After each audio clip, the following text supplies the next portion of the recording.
Hi, today we are reading from Bridge to Terabithia by Katherine Paterson, Chapter 7.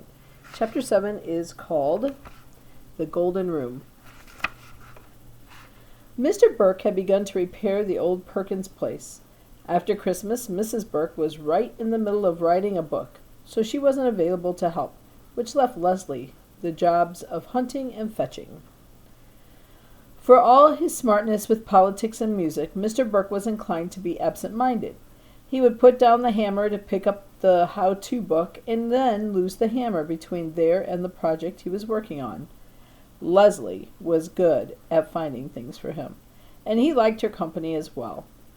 When she came home from school and on the weekends, he wanted her around. Leslie explained all of this to Jess. Jess tried going to Terabithia alone, but it was no good. It needed Leslie to make the magic. He was afraid he would destroy everything by trying to force the magic on his own. When it was plain that the magic was reluctant to come for him, if he went home, either his mother was after him to do something, some chores, or Maybelle wanted him to play Barbie. Lord, he wished a million times he'd never helped buy that stupid doll. He'd no more than lie down on the floor to paint than Maybelle would be after him to put an arm back on or snap up a dress. Joyce Ann was worse. She got a devilish delight out of sitting smack down on his rump when he was stretched out working. If he yelled at her to get the heck off of him, she'd stick her index finger in the corner of her mouth and holler, which would be, of course, cranking up his mom. "Jess Oliver, you leave that baby alone. What you mean lying there in the middle of the floor doing nothing anyway? Didn't I tell you I couldn't cook supper before you chopped wood for the stove?" Sometimes he would sneak down to the old Perkins place and find Prince Terrian crying on the porch, where Mr. Burke had exiled him.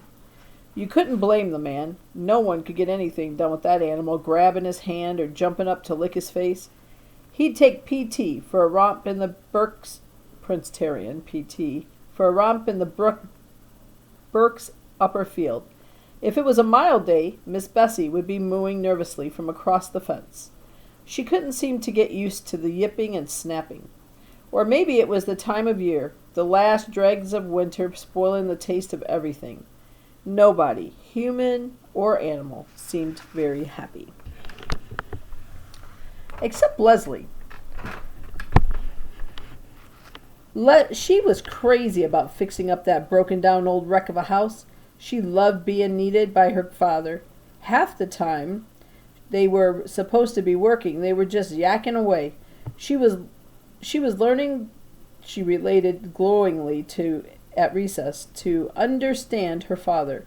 It had never occurred to Jess that parents were meant to be understood any more than the safe at the Millsburg First National Bank was sitting around begging him to crack it. Parents were what they were. It wasn't up to you to try to puzzle them out. There was something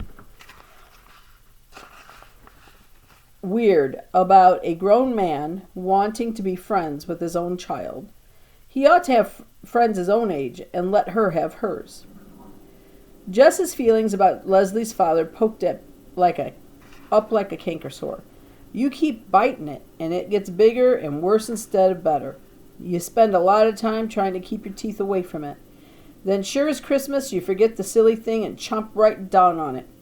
Lord, that man got in his way. It even poisoned what time he did have with Leslie. She'd be sitting there babbling away at recess, and it would be almost like the old times. Then, without warning, she'd say, "Bill thinks so-and-so." Chomp, right down on that old cold sore. Finally, she noticed. It took her until February, and for a girl as smart as Leslie, that was a long, long time. "Why don't you like Bill?" "Who said I didn't?" "Jess Ahrens, how stupid do you think I am?" Pretty stupid sometimes. But what he actually said was, "What makes you think I don't like him?" "Well, you never come to the house anymore.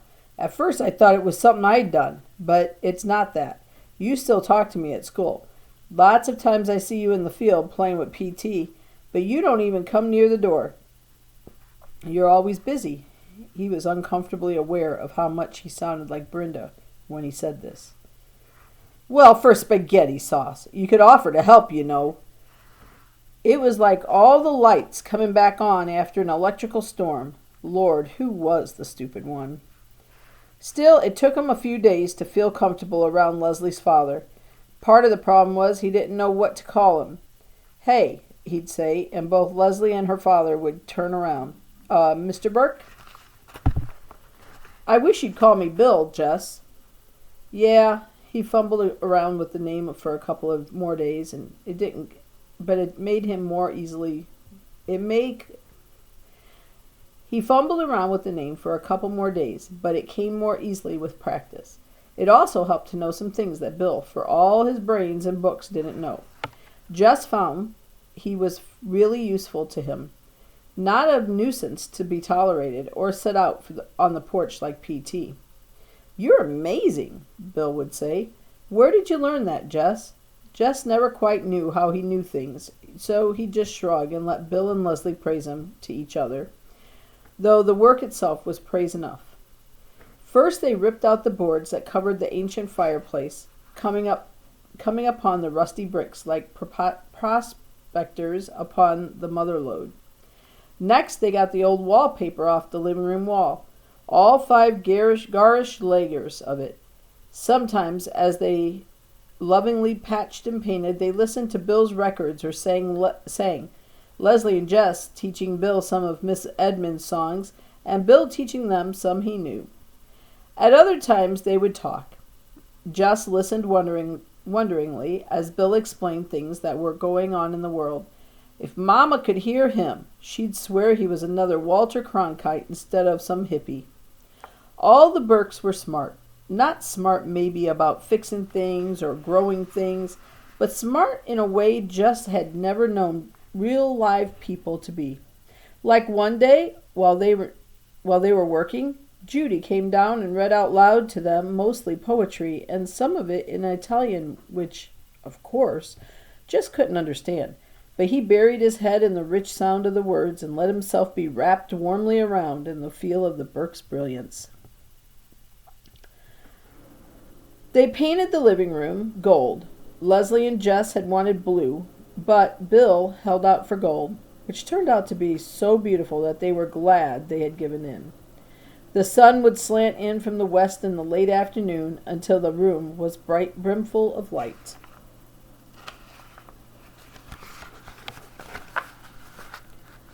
Finally, Bill rented a sander from Millsburg Plaza, and they took off the black floor paint down to the wide oak boards and refinished them.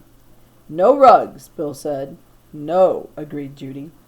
"It would be like putting a veil on the Mona Lisa." When Bill and the children had finished razor blading the last bits of paint off the windows and washed the panes, they called Judy down from her upstairs study to come and see. The 4 of them sat down on the ground and gazed around. It was gorgeous. Leslie gave a deep, satisfied sigh. "I love this room," she said. "Don't you feel the golden enchantment of it? It is worthy to be." Jess looked up in a sudden alarm. In a palace. Relief. In such a mood, a person might even let a sworn secret slip. But she had it, not even to Bill and Judy, and he knew how she felt about her parents. She must have seen his anxiety because she winked at him across Bill and Judy, just as he sometimes winked at Maybelle over Joyce Ann's head. Terabithia was still for the 2 of them. The next afternoon they called PT and headed for Terabithia. It had been more than a month since they had been there together, and as they neared the creek bed they slowed down. Jess wasn't sure he still remembered how to be a king. "We've been away for many years," Leslie was whispering. "How do you suppose the kingdom has fared in our absence?" "Where have we been?" "Conquering the hostile savages on our northern borders," she answered. "But the lines But the lines of communication have been broken, and thus we do not have tidings of our beloved homeland for many full moons. How is that for regular queen talk? Just wished he could match it. You think anything bad has happened? We must have courage, my king. It may indeed be so. They swung slightly across the creek bed. On the farthest bank, Leslie picked up 2 sticks. Thy sword, sire, she whispered. Hey, queen, watch out behind you. Jess nodded. They hunched down and crept toward the stronghold like police detectives on TV. Leslie whirled and began to duel the imaginary foe. Then more came rushing upon them, and shouts of the battle rang through Terabithia. The guardian of the realm raced about it, happy puppy circles, too young and yet to comprehend the danger that surrounded them all. They have sounded the retreat, the brave queen cried. Yeah! Drive them out utterly, so they must never return and prey upon our people. Drive them out. Out you go. Out. Out. All the way to the creek bed, they forced the enemy back, sweating under their winter jackets. At last, Terabithia is free once more. The king sat down on a log and wiped his face, but the queen did not let him rest long. Sire, we must go at once to the grove of the pines and give thanks for our victory. Jess followed her into the grove, where they stood silently in the dim light. Who do we thank? He whispered. The question flickered across her face. Oh, God, she began. She was more at home with magic than religion. O spirits of the grove, thy right arm has given us the victory. He couldn't remember where he'd heard that one, but it seemed to fit. Leslie gave him a look of approval. She took up the words. Now grant protection to Terabithia, to all its people, and to its rulers.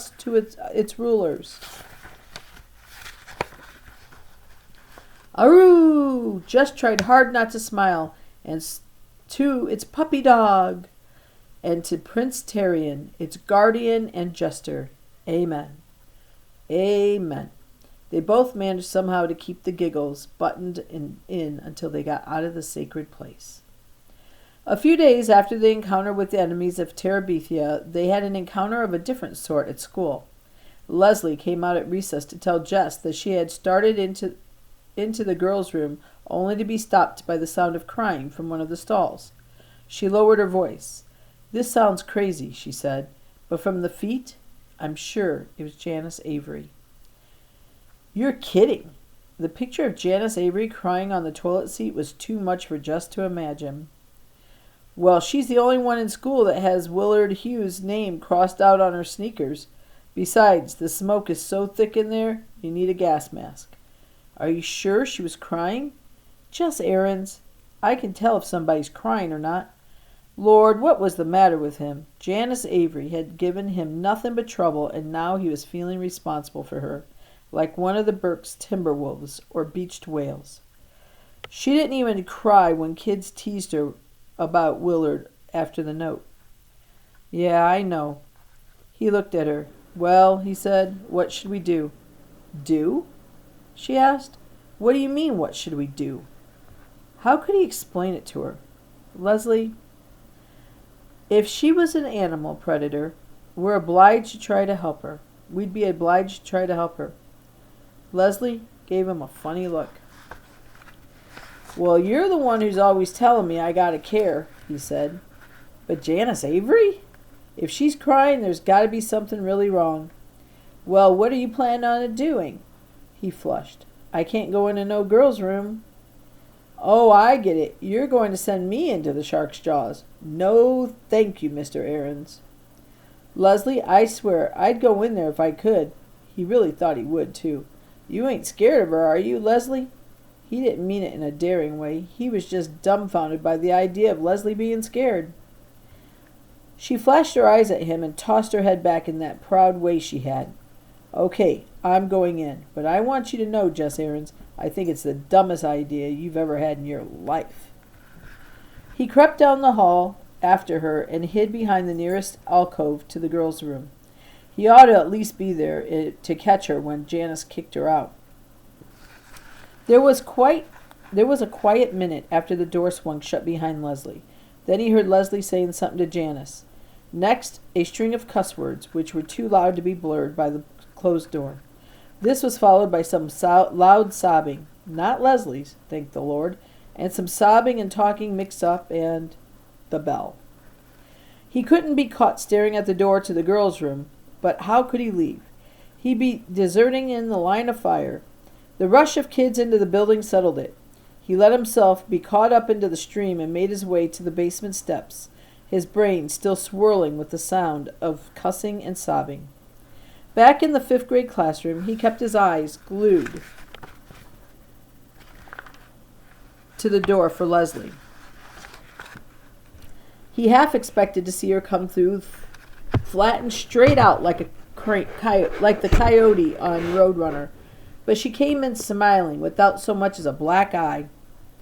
She waltzed over to Mrs. Myers and whispered her excuse for being late, and Mrs. Myers beamed at her with what was becoming known as the Leslie Burt special. How was he supposed to find out what had happened? If he tried to pass a note, the other kids would read it. Leslie sat way up in the front corner, nowhere near the wastebasket or pencil sharpener, so there was no way he could pretend to be heading somewhere else and sneak a word with her. And she wasn't moving in his direction, that was for sure. She was sitting straight up in her seat, looking as pleased with herself as a motorcycle rider who just made it over 14 trucks. Leslie smirked clear through the afternoon and right on up to the bus, where Janice Avery gave her a little crooked smile on the way to the back seat, and Leslie looked over at Jess as if to say, "See?" He was going crazy wanting to know. She even put him off after the bus pulled away, pointing her head to Maybelle as if to say, "We shouldn't discuss it in front of the children." Finally, in the safe darkness of the stronghold, she told him. Do you know why she was crying? How am I supposed to know? Lord, Leslie, will you just tell me what the heck was going on in there? Janice Avery is a very unfortunate person. Do you realize that? What was she crying about? For heaven's sake. It's a very complicated situation. I can understand now why Janice has so many problems relating to people. Will you tell me what happened before I have a hernia? Did you know her father beats her? Lots of kids' fathers beat them. Will you get on with it? No, I mean he really beats her. The kind of beatings they take people to jail for in Arlington. She shook her head in disbelief. You can't imagine. Is that why she was crying? Just because her father beats her? Oh, no. She gets beaten up all the time. She wouldn't cry at school about that. Then what was she crying for? Well, Lord, Leslie was loving this. She'd string him out forever. Well, today she was so mad at her father that she told her so-called friends, Wilma and Bobby Sue, about it. Yeah? And those two, she looked for a word vile enough to describe Janice Avery's friends and found none. Those two girls blabbed it all over the 7th grade. Pity for Janice Avery swept across him. Even the teacher knows about it. Boy, the word came out like a sigh. There was a rule at Lark Creek, more important than anything, Mr. Turner made up and fussed about.